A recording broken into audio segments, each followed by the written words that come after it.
या कार्यक्रमाचे प्रायोजक विको लॅबोरेटरीज।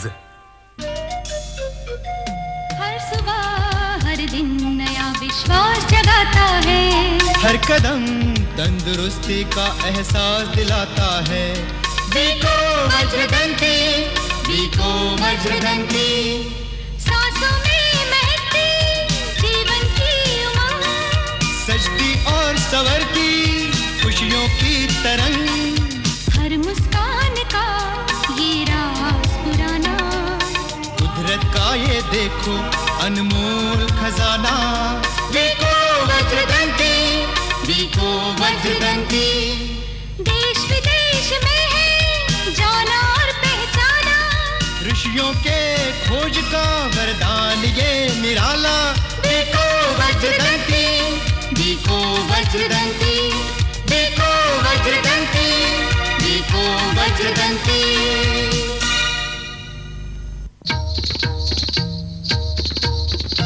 कुंदन सा बदन दमके, चंदन की सुगंध महके, हल्दी चंदन के उबटन से रूप सदा निखरे निखरे, विको ने हल्दी चंदन को औषधि के रूप में अपनाया।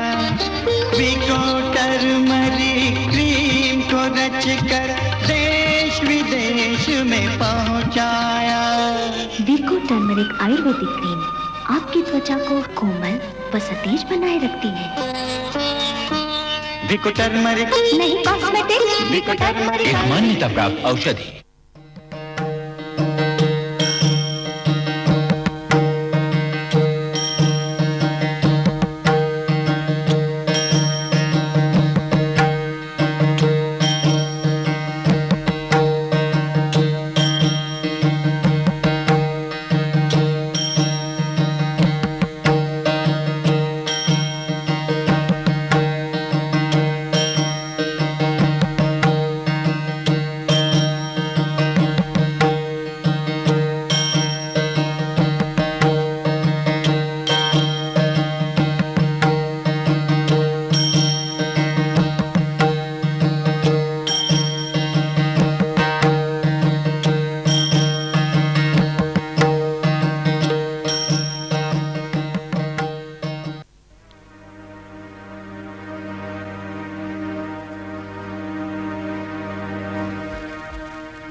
काका,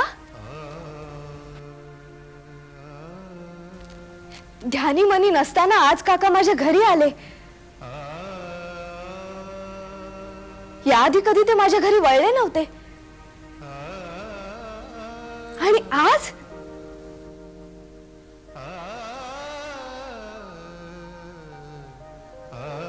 माझ्या डोळ्यांवर माझा विश्वासच बसत नाहीये। लहानपणापासून मला हे काका खूप आवडायचे। माझ्या वडिलांचे धाकटे भाऊ।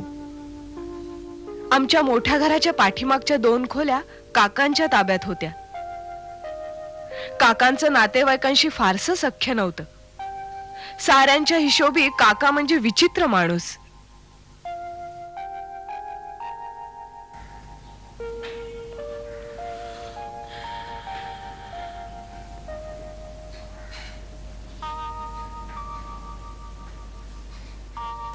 आमच्या गजबजलेल्या घरापेक्षा त्यांच्या त्या खोल्या मला अधिक जिवंत वाटायच्या। काकांची वागण्याची तऱ्हा कुणालाही न पटणारी, न मानवणारी, पण माझं त्यांचं चांगलं पटायचं। बाकी काही म्हणता येईल, आपल्या घरातल्या बाकीच्या सगळ्या माणसांपेक्षा तुझ्यातलं पाणी काही वेगळंच आहे बरं का। बाकीची म्हणजे आपली आहेत। काका तुमचीच पुतणी आहे मी। पण माझ्या पावलावर पाऊल टाकू नको हो। का? अगं तुझ्या आई वडिलांना आवडायचं नाही ते।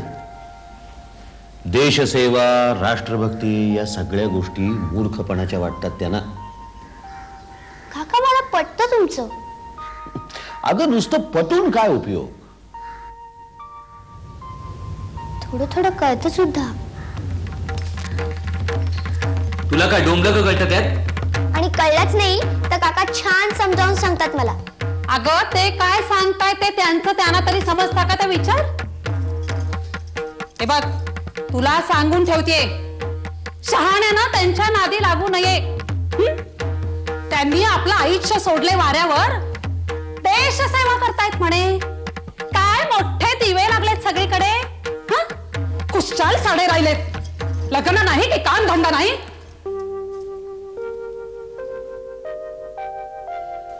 तरी मला काकांची ओढ वाटायची आणि मी त्यांच्याकडे जायचीच. त्यांनी सांगितलेल्या अनेक गोष्टी, अनेक हकीकती ऐकून माझं रक्त सळसळायचं. वाटायचं आपण मदनलाल व्हावं, भगतसिंग व्हावं, राजगुरू व्हावं. काकांचं बोलणं समजो न समजो, पण वाटायचं त्यांच्यासारखं सगळं आयुष्य देशसेवेत झोकून द्यावं. काका मला पण काहीतरी करावं असं वाटतं. पण मग वाटतं मी मुलगी आहे ना म्हणून. बेटा, राष्ट्रभक्ती ही काय फक्त पुरुषांची मक्तेदारी आहे? केवळ हाऊसवाईफ असलेल्या कस्तुरबा ह्या लढाईमध्ये अग्रभागी राहतातच का नाही? सांग. कमलादेवी, सरोजिनी नायडू, ॲनी बेझंट कोण आहेत? अहिल्याबाई होळकर, राणी लक्ष्मीबाई स्त्रियाच होत्या ना बेटा. मग काका पण हे करायला सुरुवात कशी करायची? ठीक आहे, समजेल कधीतरी. आणि नाही समजलं पोरी तरी एक सांगतो, तुझं जे विचारांचं स्वातंत्र्य आहे ते गमावू नकोस.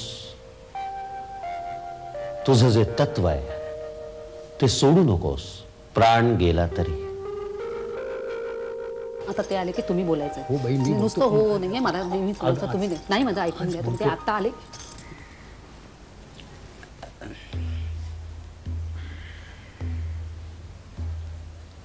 तुझ्या इच्छेप्रमाणे तुला मेडिकल कॉलेजात घातला. माझ्याजवळ विशेष पैसा नव्हता तरी तू हुशार म्हणून तुला पुढे शिकवायचं ठरवलं होतं. एखाद दुसरं वर्ष चांगला नंबरात पहिला दुसरा होतास, पण मेडिकल कॉलेज अर्धवट सोडून त्या चळवळीला वाहून घ्यायची काही गरज होती का तुला? ती देशाची गरज होती. सोन्याचं ताट पुढे आहे ते लाथाडतोस. खड्ड्यात गेली तुझी ती देशसेवा आणि स्वातंत्र्य चळवळ. हे सगळं कशाशी येईल ना तेव्हा लक्षात ठेव, उपाशी राहायची पाळी येईल. मग मात्र आमच्या दाराशी आलास तर. हे पहा, मोठे भाऊ असला तरी अधिक बोलण्याची गरज नाही. केव्हाही कुठेही कशासाठी मी हात पसरणार नाही अशी माझी प्रतिज्ञा आहे.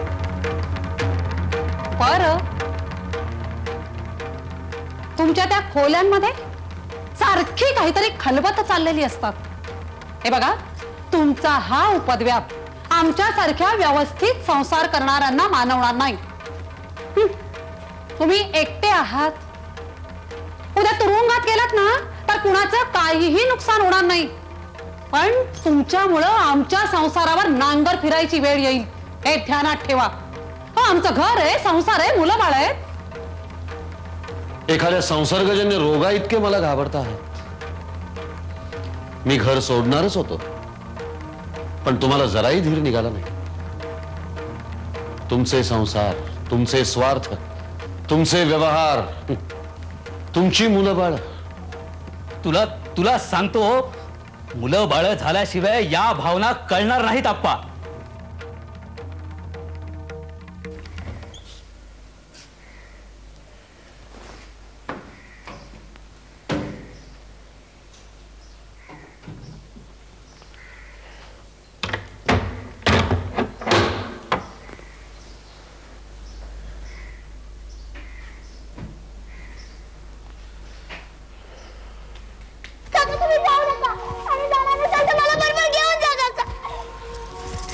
फाजीलपणा पुरेकर.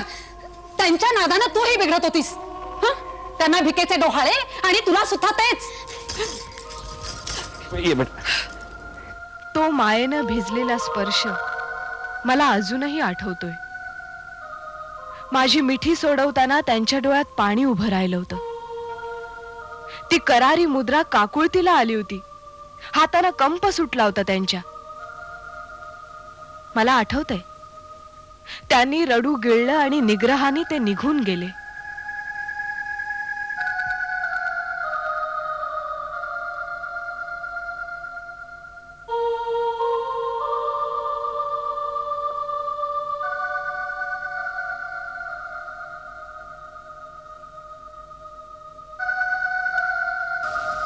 खरं म्हणजे आज जे काही झालं ते चांगलं झालं नाही.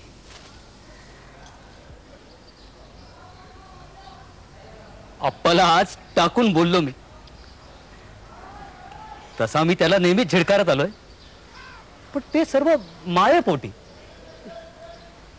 तत्वांच्या मागे लागून अनेकांचे आयुष्य उद्ध्वस्त झालेली पाहिलेत मी. अगं, जे नाणं बाजारात चालतच नाही ते जवळ बाळगून काय उपयोगाचं? हे बघा, माणसाला आपल्या तत्वाचा जेव्हा अहंकार होतो ना, तेव्हा तो हेकेखोर बनतो. तुमचे भाऊही त्यातलेच. माणसानं या जगात 4 जणांसारखंच राहावं. खरं सांगू, कुठेतरी खोल अप्पाविषयी मला नितांत आदर आहे. अगं, त्याच्यासारखी काही माणसं आहेत म्हणून हे जग चाललंय. तो अव्यवहारी आहे, पण त्याची किंमत मोडण्याची त्याच्यात जिद्द आहे. आपल्याला अन्याय सहन करण्याची इतकी सवय झाली की आपली प्रतिकारशक्तीच नष्ट होते. पण आप्पा, तो त्यातला नाही. अगं, म्हणून त्याच्याविषयी मला आदर वाटतो. 42च्या चळवळीत ते भूमिगत होते. दाढी वाढवून भिकाऱ्यांच्या वेशात देशभर हिंडले. कलकत्त्याला केव्हा तरी पकडले गेले. मग तुरुंगातून बाहेर आले तेव्हा अगदी लखलखीत होऊन स्वातंत्र्य मिळालं. लोकांचा उत्साह हळूहळू मावळला. स्वातंत्र्य गृहीत धरूनच माणसं वावरू लागली. पुन्हा वडिलांच्या शेजारच्या पहिल्या 2 खोल्यात ते राहायला आले. पोटासाठी मास्तर झाले.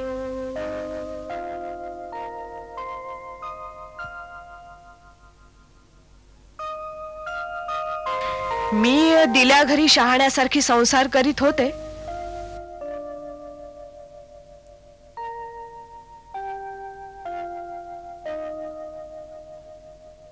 पण काकांचं मात्र अजूनही तेच. आप्पा, अरे आता देशसेवा खूप झाली. स्वातंत्र्य मिळूनही बरीच वर्ष लोटली, पण तू तसाच कोरडा राहिलास. काहीही फायदा करून घेतला नाहीस, स्वतःचा पण आणि आमचा पण. अरे, जे झोपड्यात राहत होते ते आता महालात राहत आहेत, ज्यांची लायकी सुद्धा नाही. दादा, मी जो लढा दिला तो या देशासाठी, या देशातल्या जनतेसाठी. स्वतःचा विचार मी कधीही केलेला नाही. जी तत्व मानली ती जोपासले. स्वातंत्र्याचा जर फायदाच घ्यायचा असता तर स्वातंत्र्यापूर्वीही काही कमी आमिष मला आली नव्हती. पण देशवासियांच्या चितेवर पोळी भाजून जगणारा नीच मी कधीही होऊ शकत नाही. बरं, ते सगळं राहू दे. नात्या गोत्यातले लोक लग्नाचा आग्रह करतायत, मुली सुचवतायत, त्यांना काय सांगायचं? बाकी तुझ्यासारख्या विपरीत माणसाचं लग्न जमणं हा दैवयोगच आहे म्हणा. बरं, सांगून आलेल्या मुलीला आपण प्रश्न विचारता, तुमच्या नवऱ्याविषयी अपेक्षा काय? ती काय बिचारी उत्तर देणार अशा वेळी? बरोबर आहे. मी सगळ्या गोष्टी आधीच स्पष्ट करतो. फुलमाळेशिवाय माझ्याजवळ एकही दागिना नाही. खायला प्यायला 4 चौघांसारखं मिळेल, पण छान छोकी वगैरे मला आवडत नाही. माझी माझी म्हणून काही तत्व आहेत, ती जर मान्य असतील तर मग. भाऊजी, तुमचा हा एवढा शिष्टपणा ऐकल्यानंतर तुमचा दरिद्री संसार ओढायला कोण तयार होईल? हे बघा, चांगल्या मुलीशी लग्न व्हायला हवं असेल ना, तर ही मास्तरकी सोडा आणि आपल्या दुकानांकडे पहा जरा.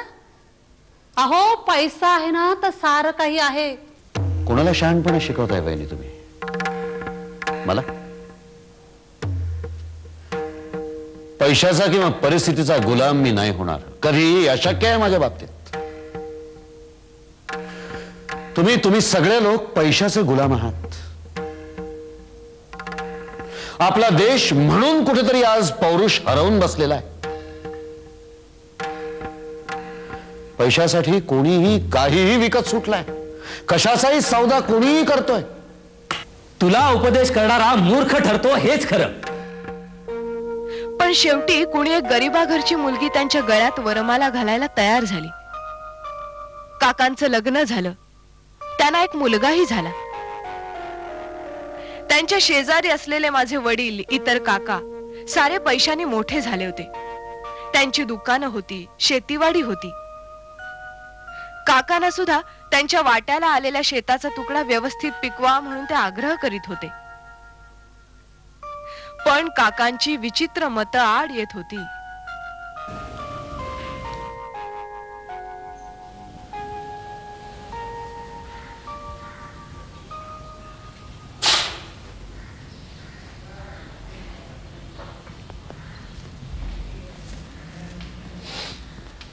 बरं झालं तू आलास.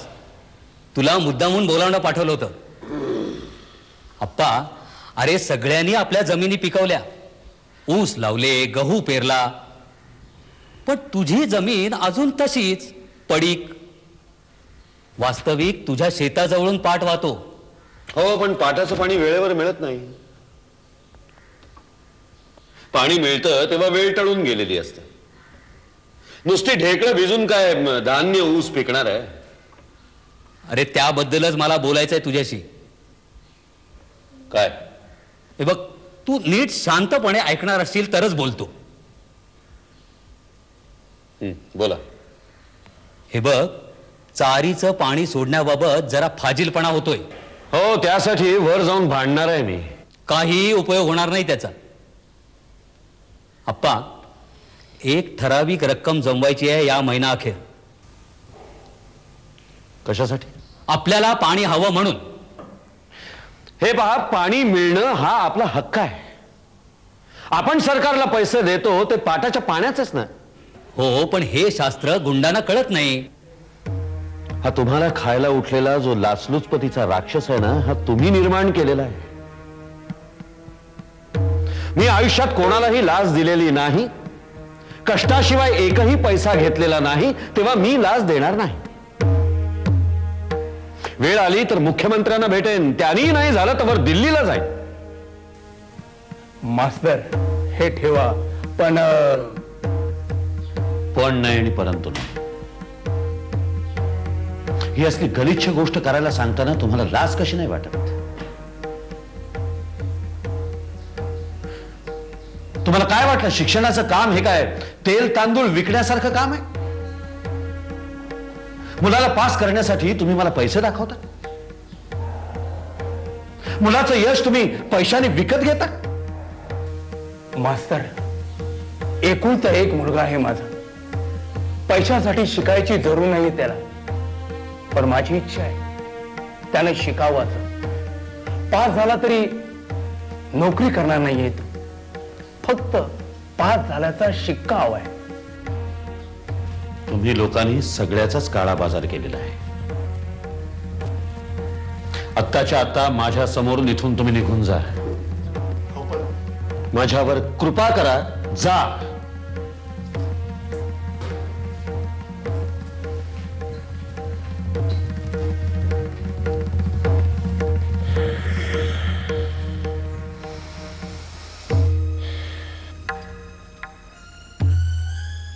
देव देतो नि कर्म नेतो.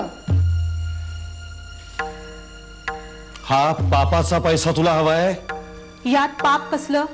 सगळेजण असाच व्यवहार करतात. सगळेजण शेण खातात. सगळे शेण खातात म्हणून मी खाऊ?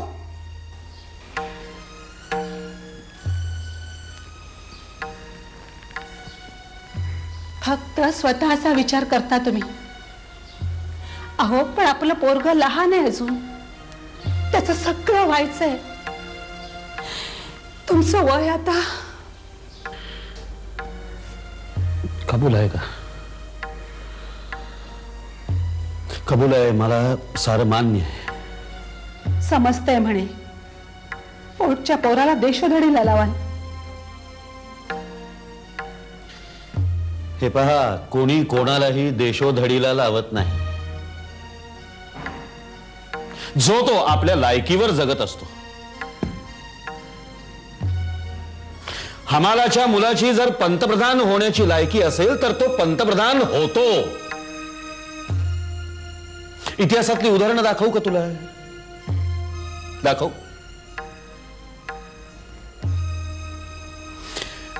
कब्बशा विसरणारा एखाद्या राष्ट्राचा राष्ट्राध्यक्ष होतो, झालेला आहे.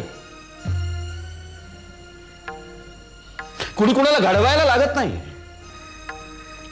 आणि राष्ट्राध्यक्षाच्या मुलाची जर कब्बशा विसरण्याचीच लायकी असेल तर आयुष्यामध्ये त्यांनी तेच केलं पाहिजे, नाही?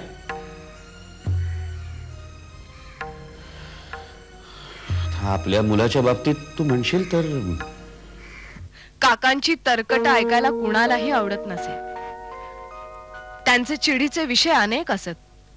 शाळेची क्रमिक पुस्तकं, पुस्तकातले धडे, लेख, शिक्षण विषयक धोरणं, अनेक गोष्टींसाठी ते रात्रंदिवस तडफड करून घेत होते. शेवटी संबंधितांना जा विचारण्याचा त्यांनी निर्णय घेतला.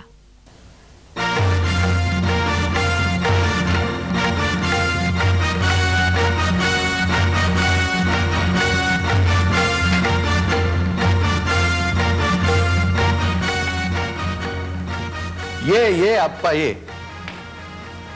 तुझं लिखित निवेदन मी वाचलं, त्यावर विचारही केला. मान्य आहे, तुझे मुद्दे मला कळतायत, तुझी तळमळ मला जाणवते. पण आप्पा, आपल्या टोकाच्या तात्विक भूमिका या इथं विसराव्या लागतात. नाना, तुम्ही सगळे एकंदरीत असे वागता आहात की जणू कमरेचं सोडून तेही करावं लागतं आप्पा. लोकांना मात्र वाटलं पाहिजे की डोक्याचं डोक्याला आहे आणि कमरेचं जिथल्या तिथे आहे, नुसता भास. अरे पण हे ढोंग कुणापुढे? आपल्याच लोकांपुढे. जाऊ दे आप्पा, माझं म्हणणं काय, तू नुसता मास्तर राहू नकोस. तुला कळवळून सांगतोय ते